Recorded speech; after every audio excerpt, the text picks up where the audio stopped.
Hello and welcome back to Let's Play Pathfinder Kingmaker. I'm here with BringItDon, and we're going to see if we can take on an Adamantine golem this episode.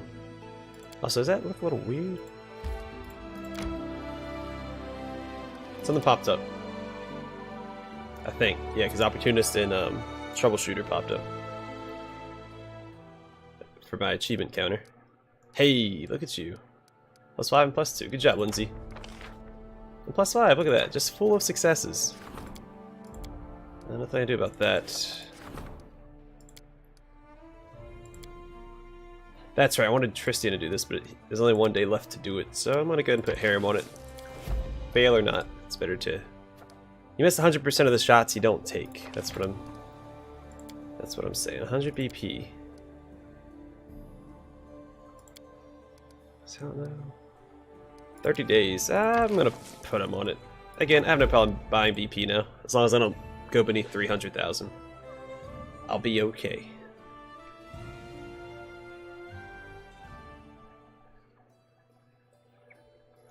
Alright, let's go.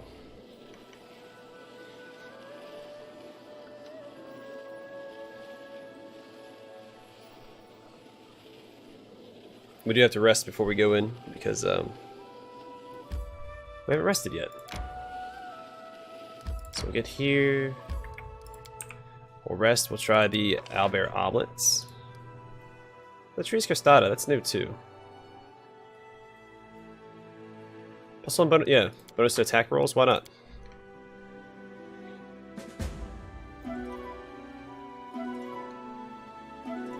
Yeah, there we go. And we succeeded.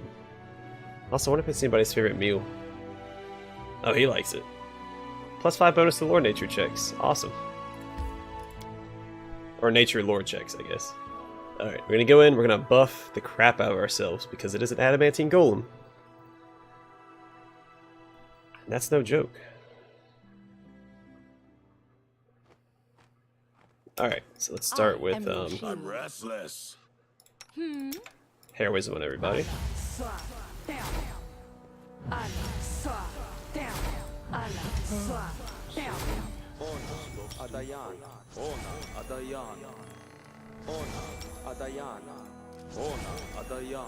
Let me put the last one on the dog.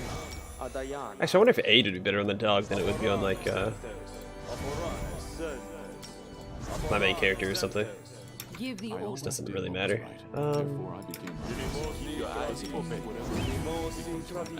Let's get him in the center here. We'll put chameleon on everybody. Let's make sure that I'm on speed and keen. Yeah.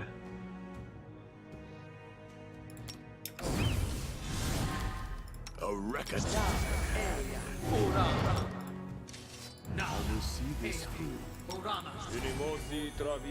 Again, he's probably not going to be evil, but yeah. So angelic aspect won't have as big of a benefit, or as large of a benefit.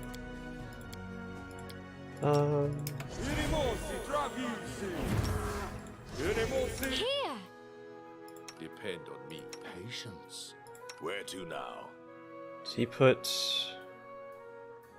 Yeah, Blur's already on there. Let's put it on Harrim. Takes forever to cast. Which is fine, I mean, I'm not...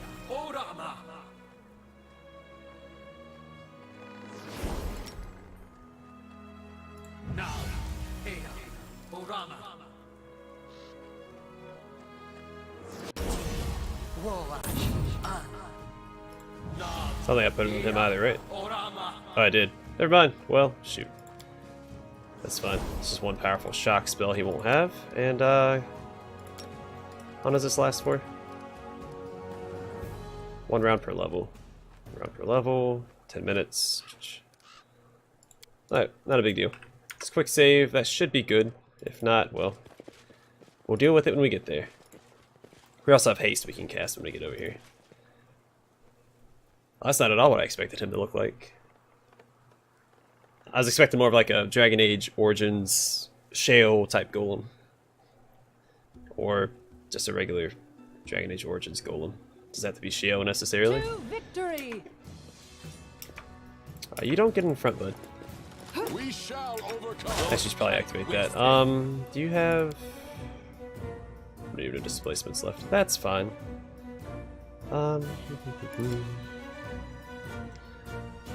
Yeah, we'll stick with the shock touches. You should probably be hasting instead of whatever you're about to do. Harrim, I doubt any of these are going to work, but let's try constrict. Nope, that doesn't work. I was already badly injured. Oh, holy crap, she just got critted.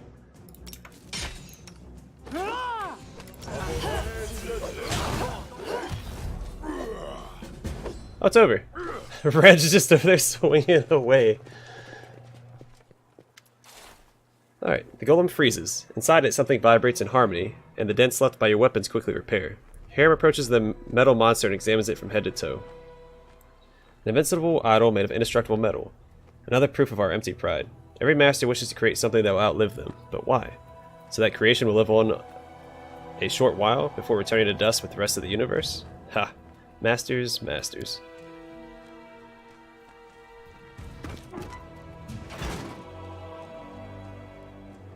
He's got that limp wrist going on right there.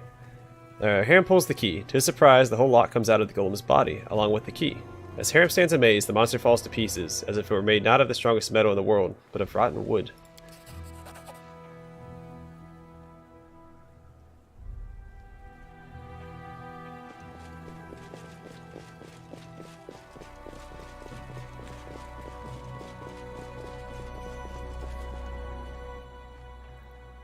Alright, one of the dwarves, clearly their leader, a grey-haired man with a massive symbol of Torag around his neck, jumps down from the hillock where the dwarves climb to escape the golem. He looks at Harrim and what he's done, astounded. How? How did you do it? That's impossible. Impossible. I don't know. I don't. Who are you? The dwarf turns to you and bows ceremoniously. Forgive me, your grace. The surprise made me lose all my manners. My name is Yarmold Skeggi, paladin of Torag and the leader of this group. On behalf of our whole clan, I thank you for your help. Ekun bows to the paladin. May the father of creation never leave you. May he bless you, my son. You must be Harrim, the priest of Grotus. I've heard a lot about you and the unusual path you've taken. I would like to speak with you. You would like? Well, I wouldn't like to even see you. We have nothing to discuss. This is just what I need, to listen to another sermon about Torag's greatness. The paladin replies to Harrim's indignation with a humble bow. I am not so arrogant as to preach to a priest. Your faith is your choice. I'm not one to question it. I only wanted to know more about your spiritual journey. In response, Harrim only sniffs with contempt. Harrim, you've broken metal with your bare hands before. What? When did that happen? Donal? Oh wait, are you talking about the anvil? Yes, I did do that. But why? I asked Grotus what it meant, but received no answer. Harrim pensively wraps his beard around his finger. Anyway, are you safe now? Yes, your grace. May Torag bless the soil you walk upon. You saved us. The Skeggi clan is in your debt. Alas, we have no treasure to reward for your kind aid. That is only temporary, believe me. When we find a way inside the fortress and recover the legacy of our ancestors, you'll see that no one can accuse the Skeggi clan of stinginess. Harrim sneers bitterly. Look at them, Donal. Here they are, true children of Torag. Greedy, conceited, unable to see beyond their own noses. They barely escaped death, and there they are, diving into its maw again, blinded by the glitter of imaginary treasures.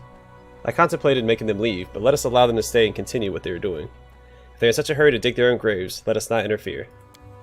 Thank you. I see you've no love for your people or our god. No, don't be so quick to frown. I've no wish to preach to you. But I believe you said you broke the unbreakable with your bare hands? Please tell me about this. I think I have an idea what power lies within you. The searing palm. Harrim's voice sounds dull and lifeless. The magic anvil in the desolate bronze-shield fortress desecrated by trolls. It was destroyed by my fist, as if it were made of sand, or wood that had rotted from within, and only waited to be touched to fall to dust. Yarmold pensively holds his hand upon Torag's hammer, which hangs around his neck. Could it be? Yarmold, what are you talking about? What power hides inside Harrim? The touch of the Unmaker. This is a rare, very rare gift of the gods. Happens once in a generation. I can't say who grants it. Perhaps Torag, perhaps Grotus, or perhaps it comes from some other source we know nothing about. It is the power to give death to things which live on beyond their proper time. Ill things, created with flaw, like this golem. Desecrated like the anvil. The robust creations of dwarven hands that beg for death but must continue to exist. A dwarf blessed by the touch of the Unmaker can put an end to their suffering. Nonsense, I've never heard of this. If Grotus granted me this power, why do I have to find out about it from some paladin of a traitor god? The god of helplessness and cowardice. A gift of the gods? By Grotus. You prove it or You admit you're lying. I cannot read. Yarmald listens calmly to this stream of insults raining down on him from Harrim. When the latter has finally spent his breath, the paladin replies quietly, "Yes, I can prove it." Harrim, his words make sense. Maybe what you thought was Torag's curse was actually a gift from the gods, which your kin simply couldn't understand. Harrim winces as if all his teeth started aching at once, but then nods reluctantly. It is possible. Then Torag and his followers are even more stupid and blind than I thought. Just imagine, Donal, if this is true, the reason for my woe is not a curse, but the simple fact that none of my kin was wise enough of recognition of a divine gift. The priest shakes his head and looks at the paladin. You said you could prove your words, Yarmald. I challenge you now. The touch of the Unmaker is not the only power to destroy. He can take the heart from an item. All the love and effort put into it by its maker, by the mercy of Torag. Strike the golem once more, complete the unmaking, and show us its heart. Yeah, because we got the heart of the anvil from the anvil, or heart of the forge, whatever it's called. Harrim looks gloomily at the quiet golem, then shrugs and smashes it with his fist. The golem falls to fragments with a pitiful clink. Leaning down to search through the pieces, Harrim takes hold of a shimmering blue jewel. He examines it, then turns to you. The priest's face is sad and baffled. There, a gift from Torag. Be he darned. So what's next? What do I do with it now? So you can get gemstones from different broken pieces of iron? Good for you. You'll be rich. Such a pragmatic young man. However, I'm afraid the hearts of artifacts have much more value in one piece.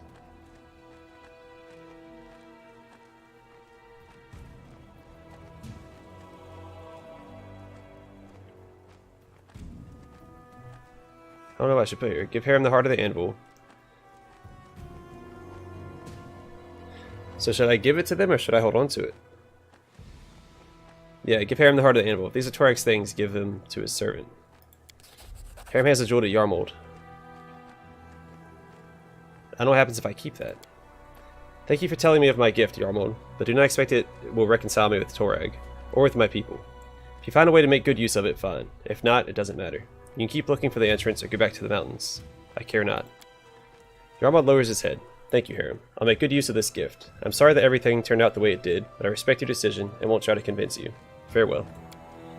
Harrim turns to you. Gifts from the gods, curses from the gods. I'm starting to think it's the same thing. But thank you for coming here with me. I probably wouldn't have been able... I probably wouldn't even have talked to this Yarmald on my own. But now I have much to contemplate. Let us go, Donal. Let's leave these Skeggi and do as they will. Alright, so... Yeah, because I had the other one, I lost both pieces, both those hearts.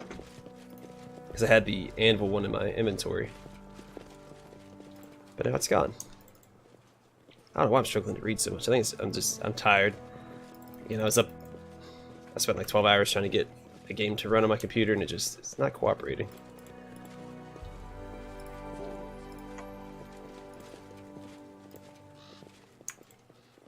Climb the hill. I did as you asked. Without a doubt. What the heck is the point of coming up here? I got experience for it, I guess, but you don't actually get anything out of it.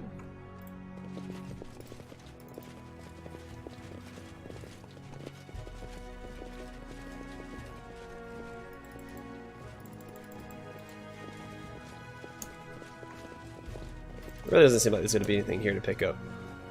It's a pretty straightforward area. I wonder if I'm going to get anything out of giving them the pieces of the those hearts, or if I was just to hold on to them and use them. So I'm being thorough because you never know. All right, let's get out of here. We'll head back east towards the main quest area. Well, I guess we have to check out in the report on the way there, but we go through the kingdom anyway, so it'll work out.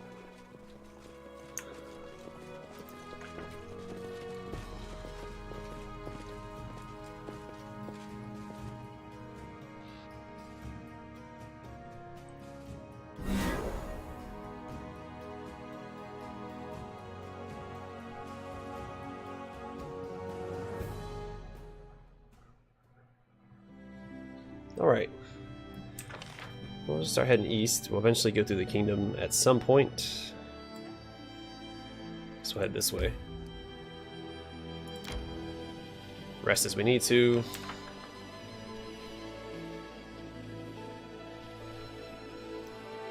Nothing to it.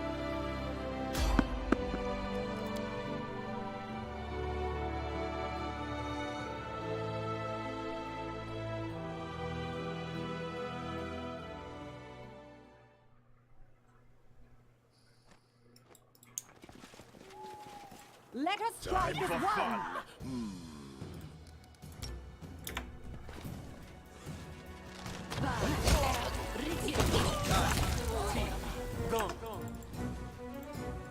Forwards.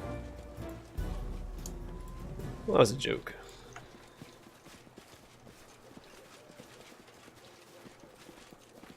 The golem did have some good hits on him, though. Did some significant damage to Valerie. I think the first hit critted for like 40 or something.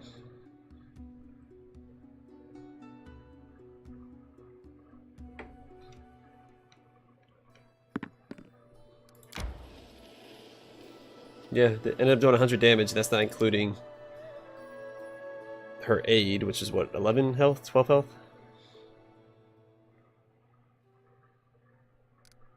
Hey, he succeeded. The Bald Head's up has awakened again. This time the locals are being assaulted by... Not by common be... Oh, never mind. That was old news. Mental dexterity. Well, I had the means to... I'm not doing that. I'm not going to pay for 1,000. That ended up being 8,000. No, more than that. 80,000 gold. I'm still missing an advisor or two, right? I think it's just one. Might be two.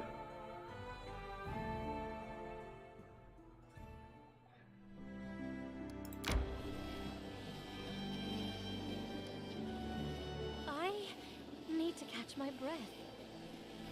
So I think there's a spy, like an espionage person. If you look at the stats, there's also an arcane stat, so maybe there's two, like a high court wizard, or high wizard and a To victory! spy master. Oh boy. Just take care of it. Oh, hang in there, Valerie. There we go. Restricting coil that thing.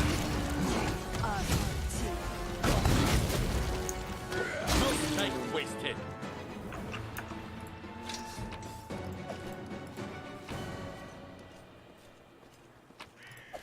Forwards.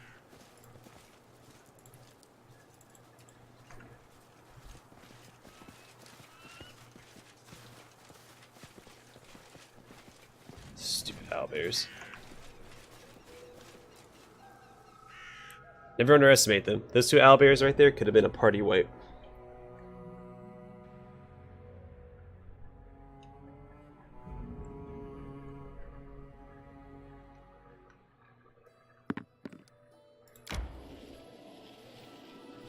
My strength betrays me.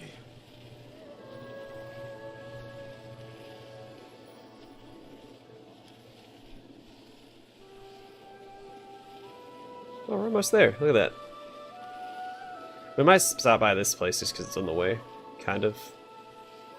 I really want to go to Shallow Gulch. I guess it's not important. I mean, it's easy to identify where I haven't been. They're glowing. So, I'm gonna rest. Let's do some onion soup.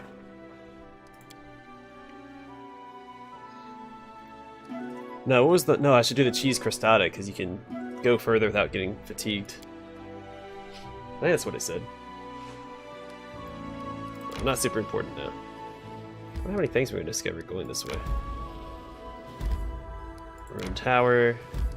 Blood Furrows. Oh, we need to get to the Kellid Barbarian Camp anyway. This is where everything's been directing us. It's like, oh, here's where our camp is at. So let's just go talk to these guys. Once we finish the quest, we can explore this area.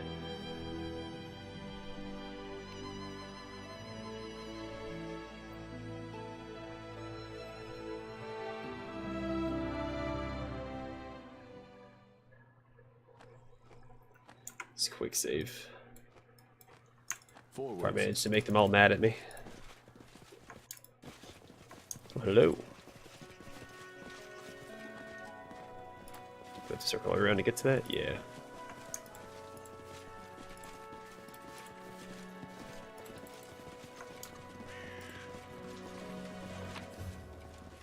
Hey, cool.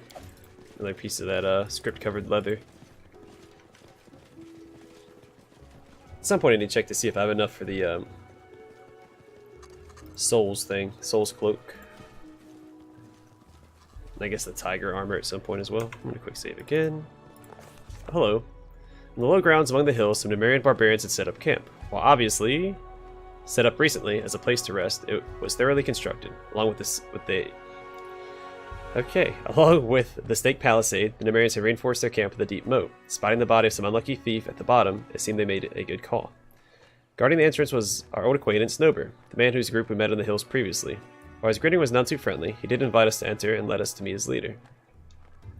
We led to a man named Dugath, a middle-aged Kellid with a gorgeous mane, once charcoal black, now salt and pepper, as well as bronze skin hardened by sun, wind, and time to the point that it almost looked like oak bark. Speaking with assertive tones, he invited us to dine with the Tiger Lords. That was the name of their tribe, and spend the night in their camp. Any business we might have with the tribe, he said, could be discussed in the morning, once everyone was rested and refreshed. Not wanting to offend the barbarians, who'd proven to be commendably hospitable, we accepted the invitation. Within minutes, we were seated by the bonfire with goblets in our hands. As guests, our goblets were wrought of skillfully decorated silver, with intricate carvings depicting scenes of battle.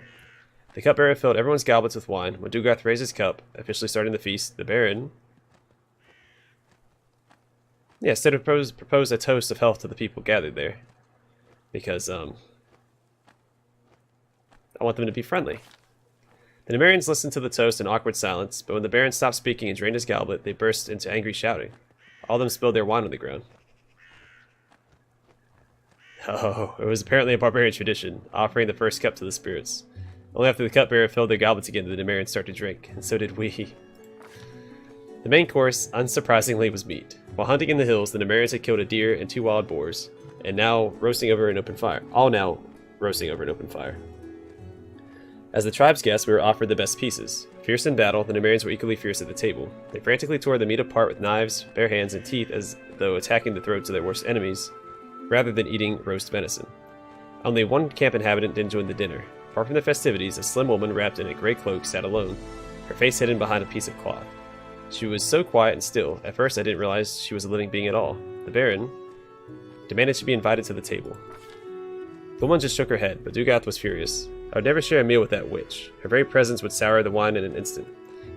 As he continued raving, one of the barbarians explained to us that the woman was one of the defaced sisters, half priestess, half wizard. While they may travel along with the Numerians, they never ate at the same table. Judging by the tones of the barbarians used when speaking of the woman, it was easy to tell that none of them held any warm feelings toward these defaced sisters. After everyone had eaten their fill, it was time for entertainment. The barbarians began singing a drawling song in their guttural language, known as Hallet. Later, one of the Numerians explained that it was a ballad about a brother and a sister who defeated a huge metal spider. The song that followed was a comedic piece about the adventures of a stupid werewolf.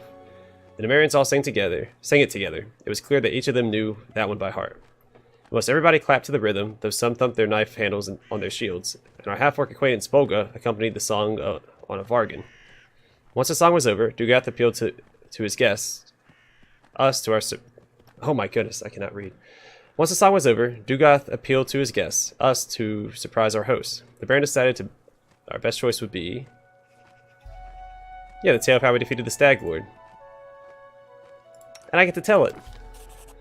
Our tale of battle and heroic deeds was just what the barbarians were looking for. They listened eagerly, chimed in on each detail, and laughed and clapped at the most epic moments.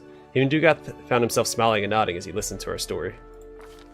Finally, the drinking and singing came to an end. Only bones remained from the feast, and the bonfire had burned down to ash. Satisfied, the Numerians retired to their tents. I do apologize, I cannot read today. I beg you, I haven't seen my sisters for several days. I'm afraid they may be in trouble. Right, as you approach the barbarian leader, you can't help but overhear part of his conversation with the woman you recognized from the feast before. Her face remains hidden, and she sounds extremely worried. This whole land is nothing but trouble. You want me to risk my life and the lives of my people to do your dirty work? Go ahead, ask Armagh to give the order. Oh, but Armagh stayed back in Numeria, which means I am the one making the decisions here. But what about my sisters? Something terrible could happen to them. You sisters insisted on this expedition. So it's your price to pay. With your blood, not ours. Something terrible could happen, you say? It is too late for that. We already lost good men on this pointless journey to nowhere. Whatever Armagh needs, it's not here, and it wasn't here from the start. But you didn't come here for him, did you? You came for your own reasons. You want some magic toy that once belonged to the ancient Cyclops. Well, I'm not leading my men to their deaths for that. To Goth. This conversation is over. You want help? Why not ask our guests to help you? If you can afford their rates, that is.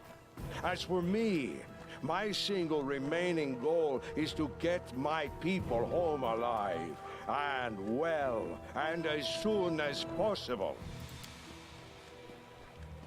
Alright, the woman leaves sobbing. Dugoth turns to you. Good morning. Well, let's get down to business, shall we?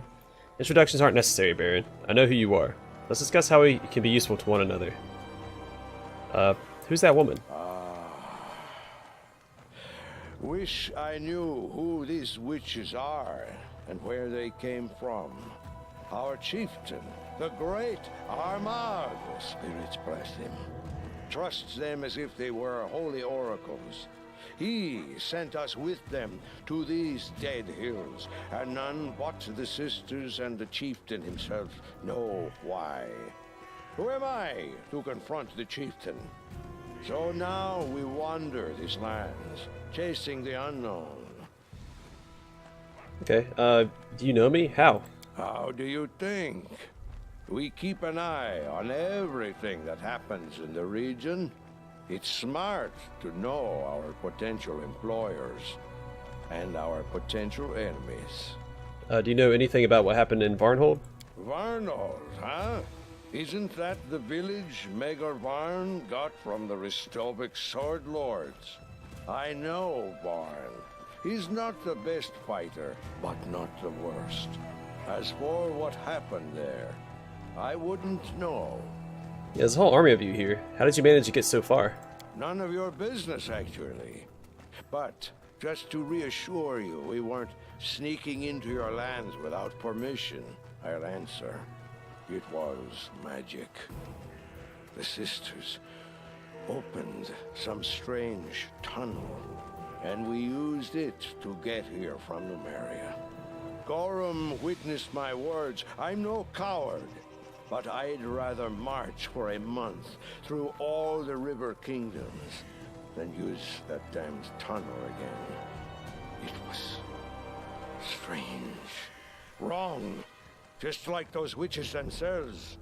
So how can we be useful to each other? I'm afraid we can't. At least not yet.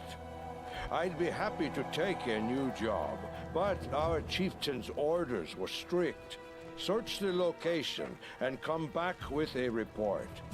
But if you could help us here, say, by finding whatever these witch sisters are looking for, or maybe just making them disappear forever, mark my word, Baron, the Tiger Lords never forget those who helped them. Hold on a second. I've been paying attention to the conversation here, but look, the raven's up there. Disappear, you say? That can easily be arranged. How you listen to our conversation all over there, Reg? Whatever. What are you looking for here? I wish I knew. The sisters are looking for something, but they won't tell anyone what it is. I guess it's some antique that used to belong to the Cyclops. Some magic trinket or something. As for me, the only thing I'm looking for is a good reason to quit this nonsense and return to Numeria as soon as possible.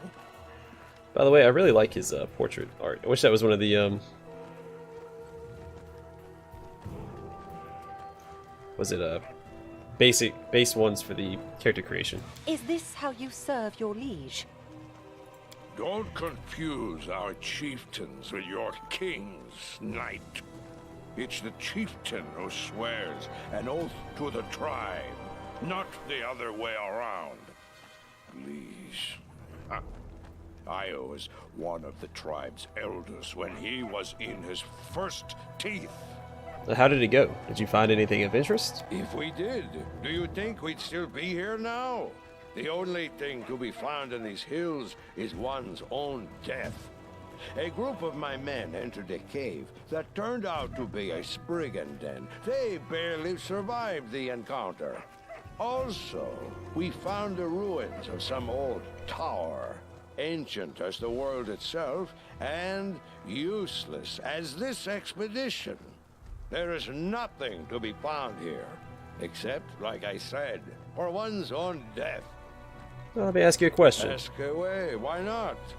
I don't promise I'll answer, though. Tell me about yourself. I'm Dugath, son of Gordir and Harith Threefingers from the Tiger Lord's tribe. My entire life, I've served Gorham, first on the battlefield, sword in my hand, and later with prayer as well. I've fought in battles all across the River Kingdoms, in Yoberia, Guld, Ustalev. My price is high, my hand is steady, and my sword is deadly. Finishing in this speech, the man gives you a wide grin, showing off several missing teeth. Our Lord in Iron. Sorry, tell me about doesn't Gorham. like empty talk. He's the god of those who act instead of chatter.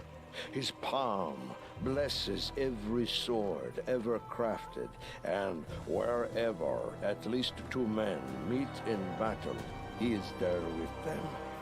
Even orcs worship the god of battle, and not only that, they imagine he's an orc too.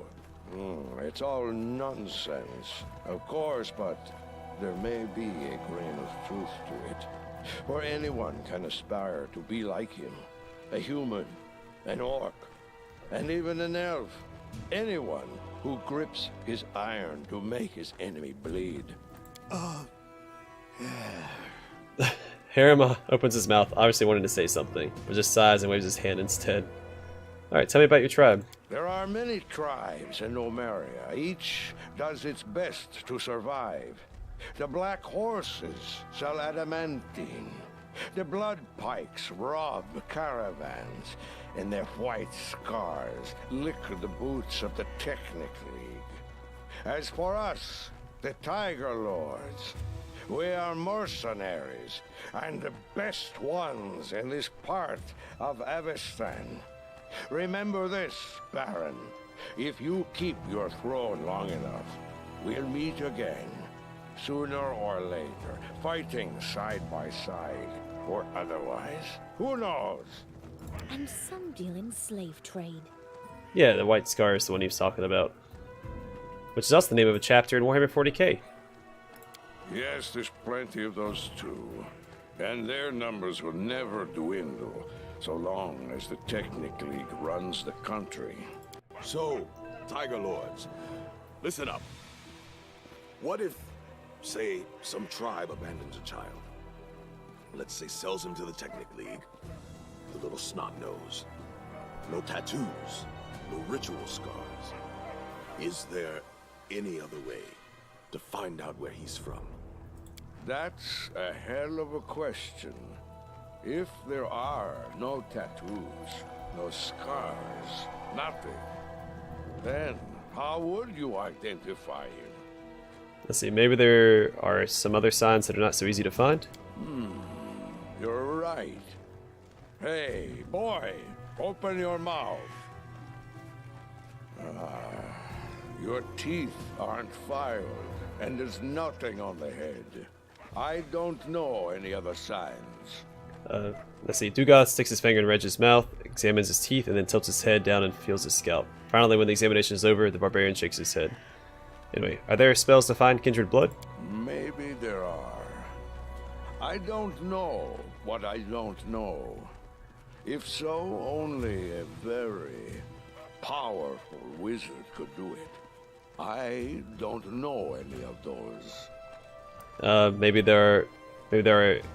Oh my goodness! Maybe there are any indirect signs. There's only one indirect sign.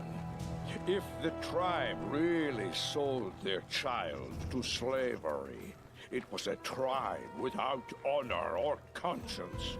Only two of the larger tribes could be capable of this. The Sonderhorns and the White Scars. But besides them, there are dozens of small tribes in Numeria, and each of them has their own customs. Some aren't just slavers, but Oh, sorry, I didn't mean to. Sorry, friend, but what you seek.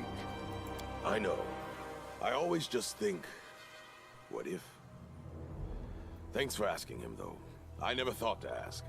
Sighing, Reg looks at you. Alright, tell me about your chieftain. He's a strong fighter, brave one. He says he's Armag, an incarnation of a hero from the old times. Just don't ask if I believe it.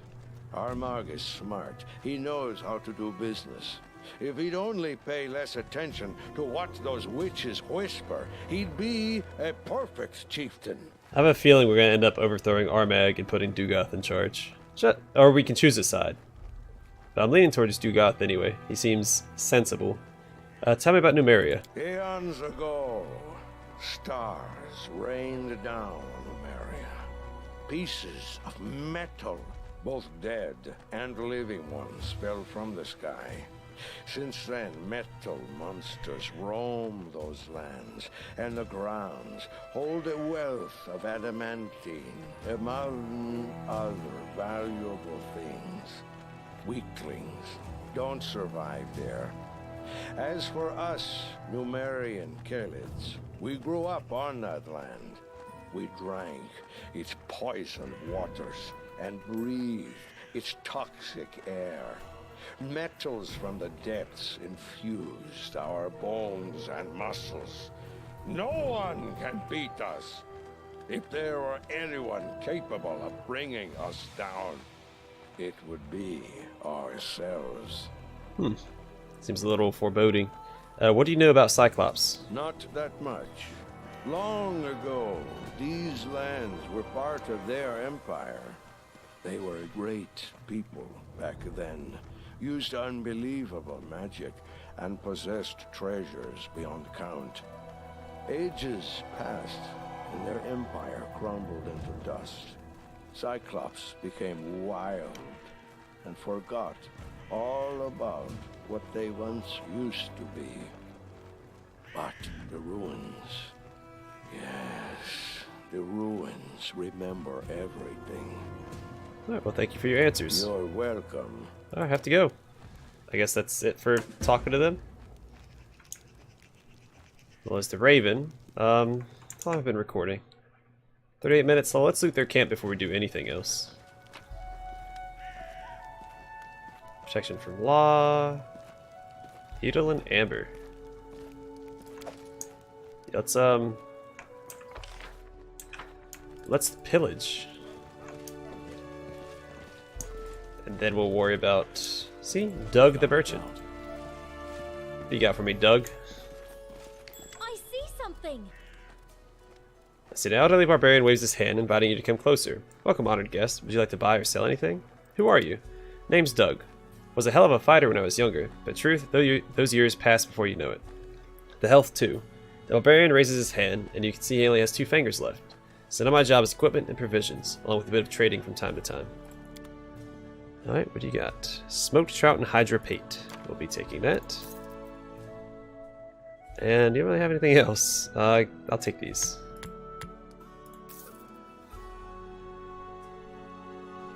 You can have that stuff. The stuff I just stole from you. I did as you asked. You know what? Since we're here, take these tongas I just stole from you as well. There you go. Alright, so there's Bolga. The Face Sister, we probably have to talk to her. She's voice acted, so let's hold off on talking to her because I know it's going to take a while. I don't see... Oh, he's probably back at the entrance still, right? Yeah, Nober. Let's talk to Nober real quick, then we'll talk to Bolga. Hunting sparse around here, running low on meat again. Alright, let's talk to Bolga. Hello, Bolga. Oh, it's you. So how are those ugly things enjoying their cave? Is it cozy? Alright, we'll talk to the Face Sister. You, our guest. The Baron, am I right? I'm sorry you witnessed that unpleasant scene. If I may ask, what is your name? A slim figure stands eerily still, wrapped in a cloak and hiding her face in her hands. If you hadn't seen her moving before, you could easily mistake her for a statue. However, as you approach, she lowers her hands from her face, and golden green eyes peer at you through the holes in the cloth covering her face. My name is Donal. What's yours? After you give your name, a large raven who'd been sitting on the fence nearby takes wing and flies away, cawing coarsely. Nice to meet you, Baron. I have no name. I've rejected it to serve benevolent powers. Not the greatest sacrifice of those we're sometimes called to make. You may call me Defaced Sister. Alright, who are you? I am one of those who call themselves the Defaced Sisters. We've rejected our names and our faces in service to benevolent spirits. I'm sorry that I cannot reveal our true destiny to you yet, but believe me when I say our mission is extremely important. Not just for us, not just for the tribe, but for the entire world. Tell me about Numeria. These are enigmatic lands. Stars rain from the sky. Soil bleeds fire and gives birth to metal instead of grass. These are lands of mysteries and nightmares. But they're destined to become the salvation of us all, for that is where great Armag lived, died, and rose again, and he will bring redemption for us all. Tell me about Armag. He's a man of great destiny. The gods themselves tried to lay him low, but he came back, defied death itself, as was foretold, for that was his fate. He's destined to save many, many lives, but at a terrible cost to himself. I would never wish a fate like that on you, Baron. I would never wish a fate like that on anyone. Alright, what are you looking for here? It is not yet time to answer this question. We are searching for ancient ruins, the remains of structures built by the previous holders of these strange lands. That is all I can tell you, for now. I understand that you want to know more, but have no doubt, you will in time. Well, that's ominous. Oh yeah, you speak in riddles. Don't be wary of riddles. Those wise enough to solve them eventually learn much more than those who always seek straight answers. What are you and Dugoth arguing about? My sisters. They each went out on their own quests and never returned. Not one of the three. I can understand Dugoth. He doesn't trust us. But by refusing to help my sisters and me, he puts himself, his people, countless innocent souls in grave danger. If only I could soften his impertinent heart. A little typo. How is this possible? Doesn't this army know any kind of order or discipline? How do they manage to even fight in such chaos? Do you have any idea where your sisters might be? Do you have a map? I can provide you some direction. One of my sisters went to the sepulchre of forgotten heroes. Another went looking for the Forsaken Mound. And the third was going to visit the ruins of the City of the Hollow Eyes. I won't lie, these places are all very dangerous. But searching for lost truth always involves danger. The woman marks the locations on your map. Oh, cool. Because I already found that. I'm glad I didn't go there already, because I could. No telling what might have happened. What compensation can I expect for my help? With the most valuable treasure of all, truth. Alright, that's lame. I can't buy new armor with truth. You have a whole army here. How did you manage to get this far? Wise ones know many routes that are closed to the uninitiated. Will you be able to detect them? Will you dare to walk along them? Who knows? Do you know anything about what happened in Varnhold? Dark things tend to happen in that land. I can only guess to the fate of Varnhold. My 3 sisters know more. Help me find them, and you'll get your answers. If the spirits are kind, it will happen before it's too late. If in your travels you meet my sisters, please help them, and I will help you in return.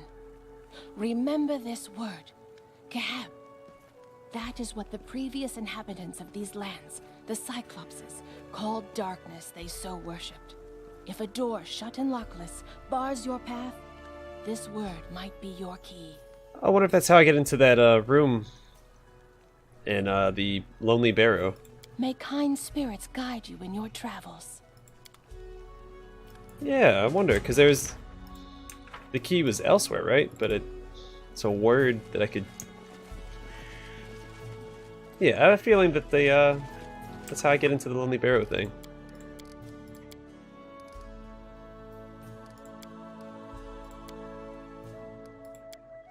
Alright, so we got a couple new quest objectives. Let's exit out of here. How long have I been recording? 45 minutes. Yeah, let's get into the overworld, and we'll probably call it an episode. And the next one we'll start hunting down the Lost Sisters, or Defaced Sisters. The Lost Defaced Sisters.